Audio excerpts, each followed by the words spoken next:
Our next topic, rather unit number 2 और chapter उसका first है यूनिट नंबर 2 का काइंड्स ऑफ स्टैटिस्टिक्स। रादर जो पहला चैप्टर है इस यूनिट का that is Maxwell Boltzmann distribution law और मैक्सवेल बोल्ट्जमैन स्टैटिस्टिक्स। तो सबसे पहले काइंड्स ऑफ स्टैटिस्टिक्स की बात करें, ये डिपेंड करता है कि पार्टिकल्स का नेचर कैसा है, पार्टिकल्स किस टाइप के हैं।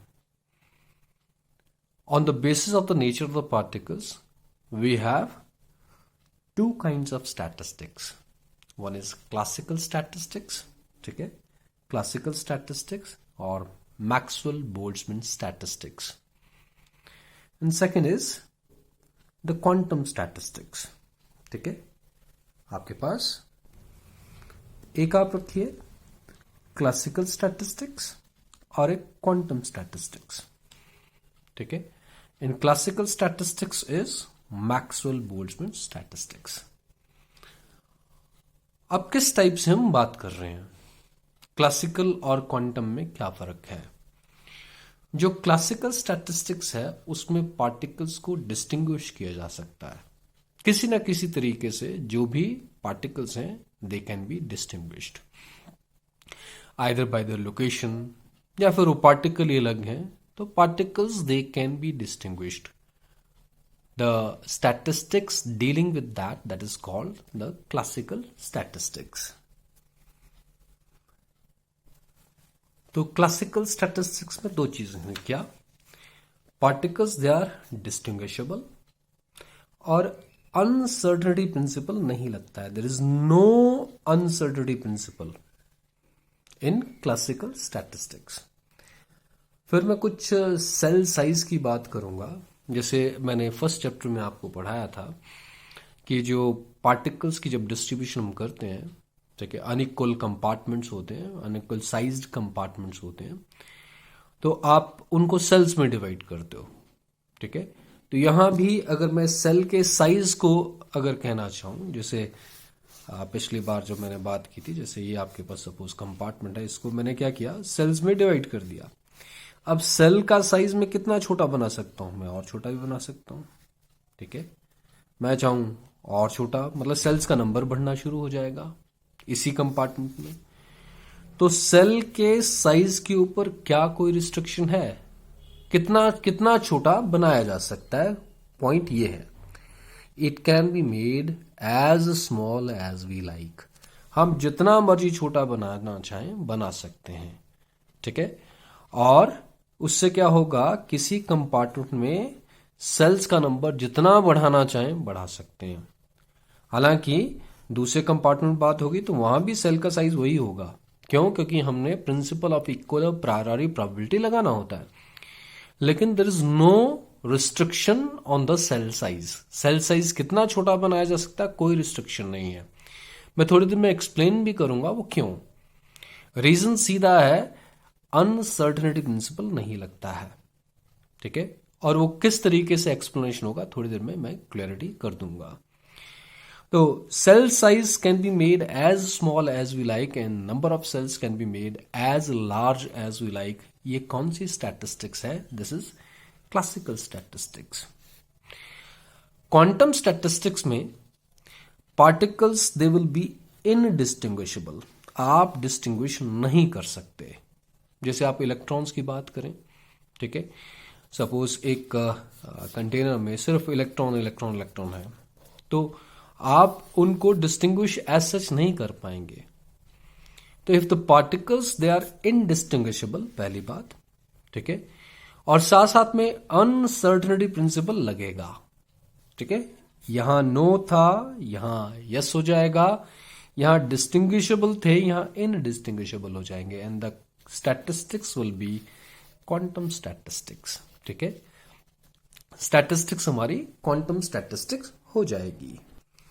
और इस केस में the cell size can not be made as small as be like. एक लिमिट जरूर होगी, उससे कम हम नहीं बना पाएंगे, उससे ज्यादा बना पाएंगे साइज सेल का, ठीक है। वो मैं थोड़ी देर में एक्सप्लेन करता हूं सेल साइज कितना होगा।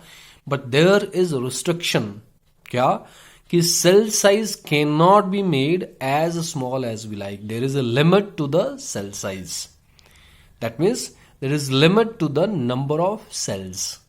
ठीक है, हम अपने मन चाहे उससे सेल्स का नंबर नहीं बढ़ा सकते, क्योंकि हम अपने मन चाहे उससे सेल्स का साइज डिक्रीज नहीं कर सकते. देर इज अ लिमिट. उससे कम हम नहीं कर पाएंगे, तो उसके कॉरस्पॉन्डिंग जो सेल्स होंगे उससे ज्यादा नंबर ऑफ सेल्स हम नहीं कर पाएंगे. पॉइंट ये है हमारा. और ऐसा क्यों नहीं कर पाएंगे ये मैं थोड़ी देर में एक्सप्लेन भी कर दूंगा. और जो सेल्स होंगे वो 3 डायमेंशनल होंगे, मतलब हम एरिया नहीं वॉल्यूम वाइज बात करेंगे. ठीक है, तो साइज एरिया वाइज नहीं वॉल्यूम वाइज बात आएगा, वो भी अलग सा वॉल्यूम होगा, उस चीज को भी मैं एक्सप्लेन करूंगा. तो ये चीज आपके दिमाग में होनी चाहिए. क्या चीज? मैक्सवेल बोल्ट्जमैन स्टैटिस्टिक्स में, in this statistics the particles are distinguishable. ठीक है, पहली बात, they are distinguishable. In volume of elementary cell can be made as small as we like, because there is no uncertainty principle. अब थोड़ी देर में explain भी कर दूंगा वो किस तरीके से. और ये क्लासिकल स्टैटिस्टिक्स है, ये मैक्रो वर्ल्ड की बात है, मैक्रो वर्ल्ड. ठीक है, मतलब आप बड़े ऑब्जेक्ट्स की बात कर रहे हैं कंपैरिजन में, मैक्रो वर्ल्ड रादर आप कहिए क्लासिकल स्टैटिस्टिक्स. नेक्स्ट है आपके पास क्वांटम स्टैटिस्टिक्स.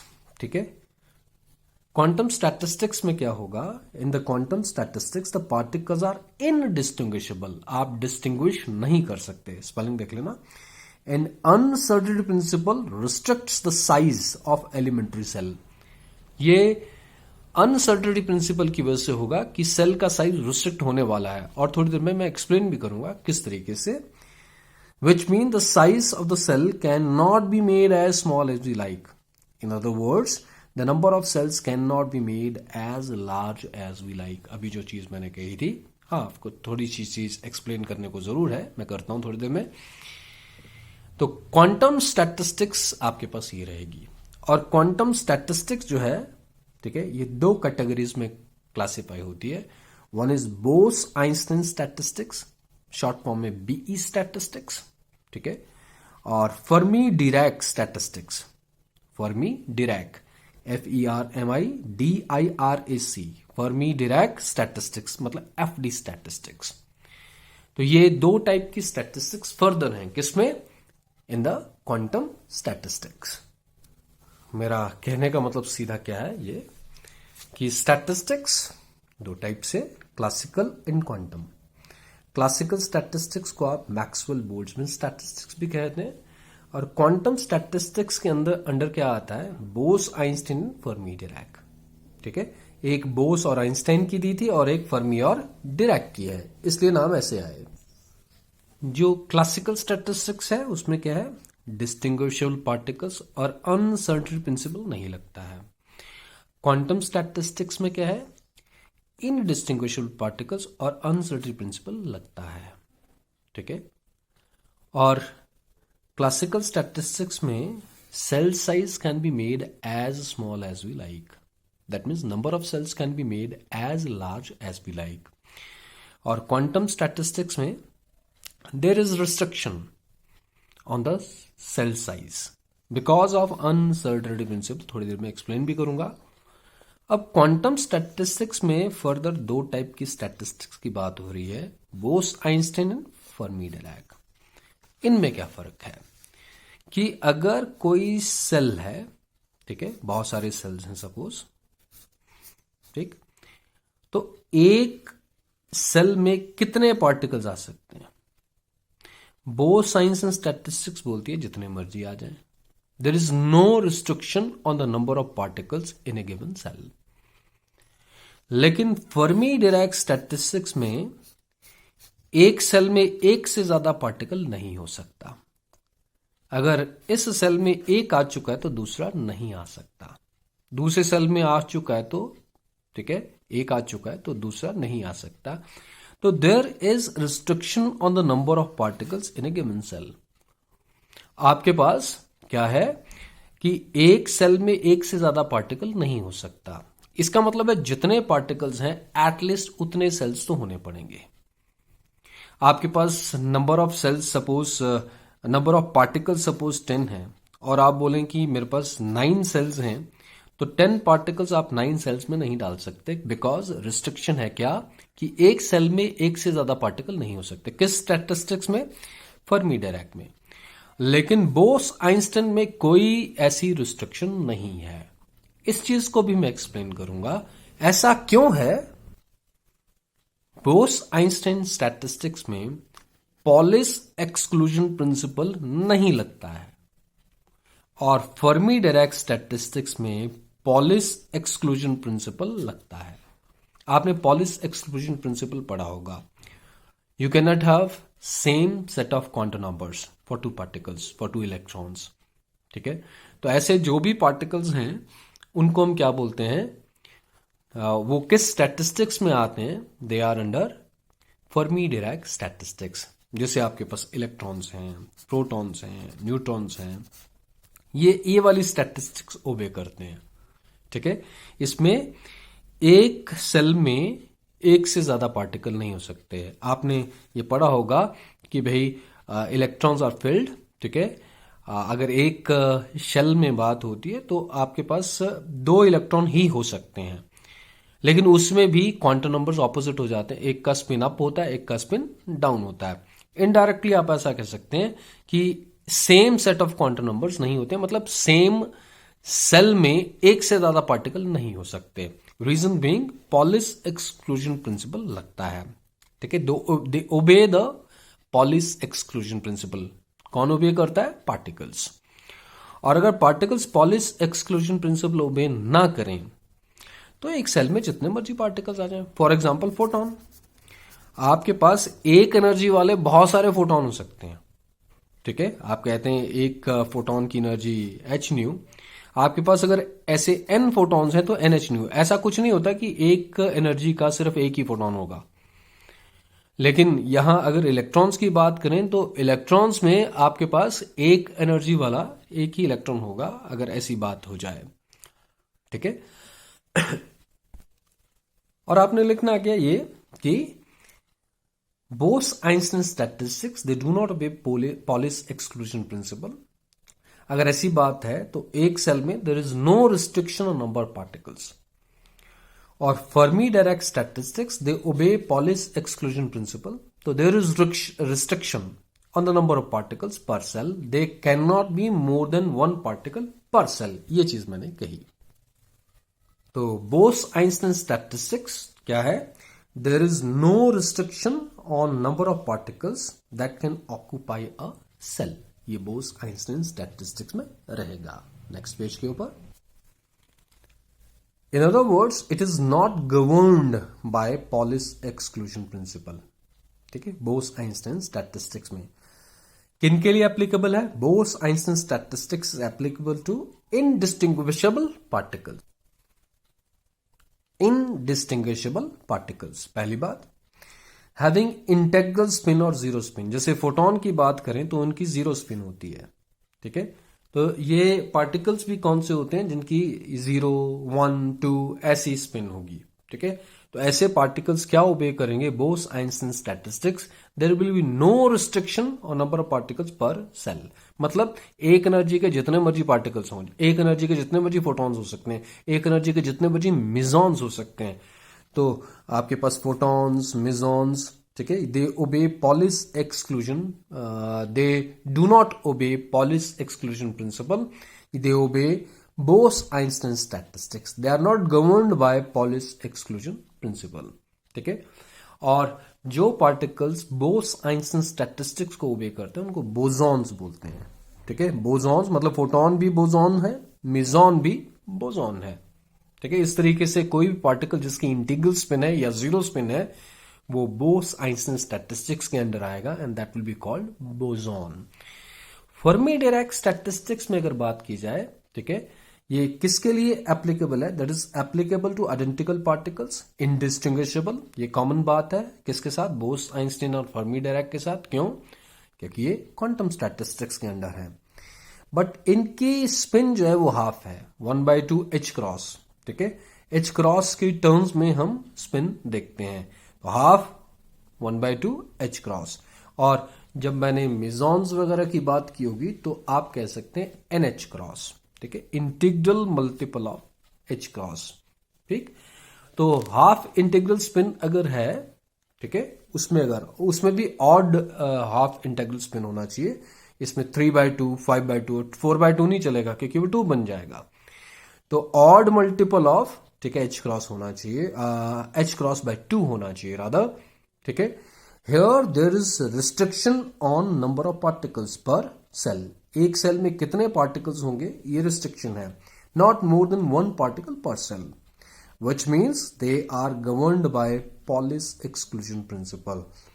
और जो पार्टिकल्स फर्मी डिराक स्टैटिस्टिक्स को ओबे करते हैं उनको हम बोलते हैं फर्मियॉन्स।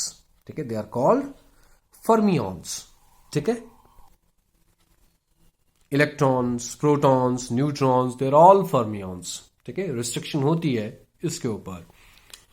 और अभी मैंने सेल साइज के बारे में जरूर बात करनी कि कैसे रिस्ट्रिक्शन है, थोड़ी देर में बताता हूं।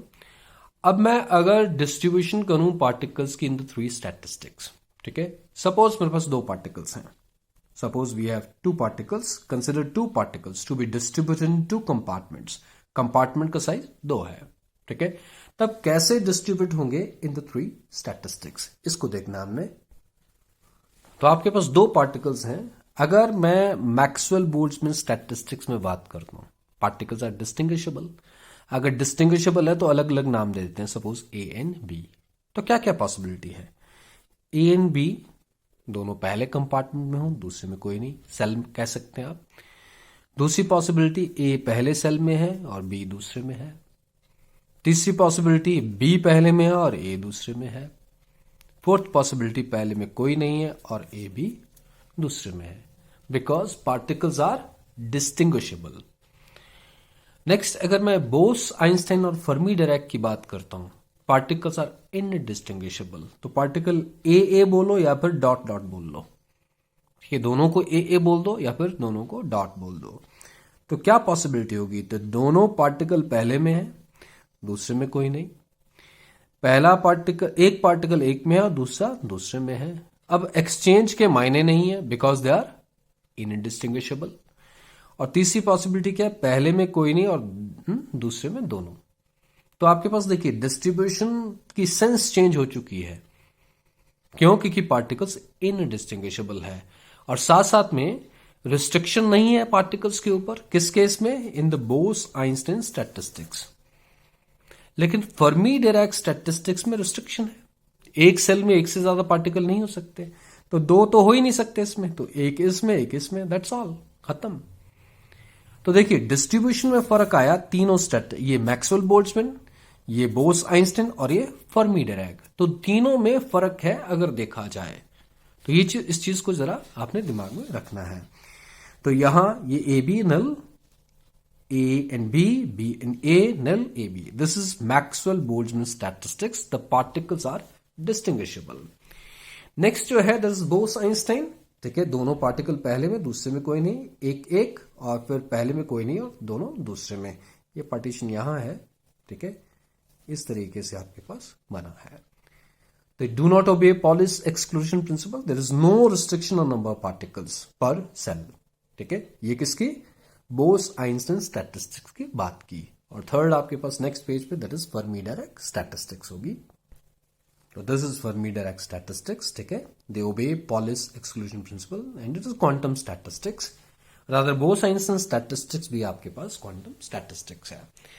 अब जो मैं सेल साइज की बात कर रहा था कि cell size can be made as small as we like, can not be made as small as we like, उसकी बातें हो रही हैं। तो उस चीज के लिए आपके दिमाग में फेज स्पेस का कॉन्सेप्ट होना चाहिए। तो फेज स्पेस आपके पास क्या है? हम जब स्पेस की बात करते हैं तो हम सीधा क्या बोलते हैं? X axis, y axis, z axis. मतलब आप जिसकी बात करते हो that is in terms of x axis, y axis, z axis, its position. किसी पार्टिकल की पोजिशन को बताते हो, आप कहते हो एक्स, वाई एंड जेड। ठीक है, ये x हो गया, ये y हो गया, ये z हो गया। पोजीशन आप कैसे बता देते हो? x, y, z। This space is called position space. ठीक है, अब और भी स्पेस की बात होगी, ये जो स्पेस आप देखते हो फाइन, लेकिन अब कुछ इमेजिनरी स्पेस की बात होगी। हम मोमेंटम की बात अगर करें, सपोज ये मोमेंटम की एक्सिस हैं, 3 एक्सिस कि p x, p y, p z, ये लोकेशन के साथ नहीं है। सपोज पार्टिकल की जो मोमेंटम है वो क्या है, that is p x i cap plus p y j cap plus p z k cap, मतलब एक्स एक्सिस के along that is p x कितनी है, suppose that is 5 units, but ये मोमेंटम है, ठीक है, तो 5 यूनिट्स, 10 यूनिट्स, ठीक है, 15 यूनिट्स, वट एवर। तो ये पॉइंट जो है which is p x, p y, p z, ये लोकेशन वाइज नहीं है, ये पोजीशन वाइज नहीं है, ये मोमेंटम वाइज है, ठीक है। तो ये जो स्पेस बना, दिस इज मोमेंटम स्पेस। आप बोलेंगे अलग सी बात हो गई। जैसे एग्जाम्पल फॉर्म में मैं एक बात करता हूं, सपोज जैसे आप कहते हैं कि शेयर मार्केट, ठीक है, Monday, Tuesday, Wednesday, Thursday, Friday, Saturday, ठीक है, ऐसे चलिए। बोला पहले ये 50,000, फिर 52,000, फिर 40,000, फिर सपोज ये, फिर सपोज ये, ठीक है। हम कहते हैं शेयर मार्केट ऐसे गई।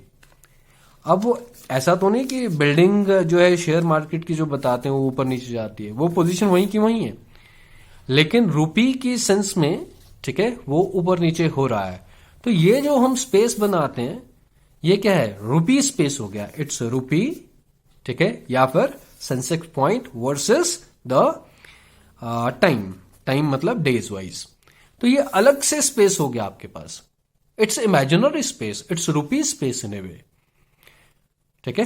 कोई बिल्डिंग ऊपर नीचे नहीं जा रही है, पोजीशन वाइज अलग बात है, और मोमेंट एनर्जी वाइज, यहां एनर्जी रुपीज में देखी जा रही है, बात अलग, तो रुपी वाइज अलग बात हो रही है। उसी तरीके से कोई पार्टिकल अगर यहां है सपोज, तो उसका मोमेंटम एक्स एक्सिस के लॉन्ग क्या है, वाई एक्सिस के लॉन्ग क्या है, जेड एक्सिस के लॉन्ग क्या है, उसी पार्टिकल को आप फिर मोमेंटम वाइज अलग से बता रहे हो।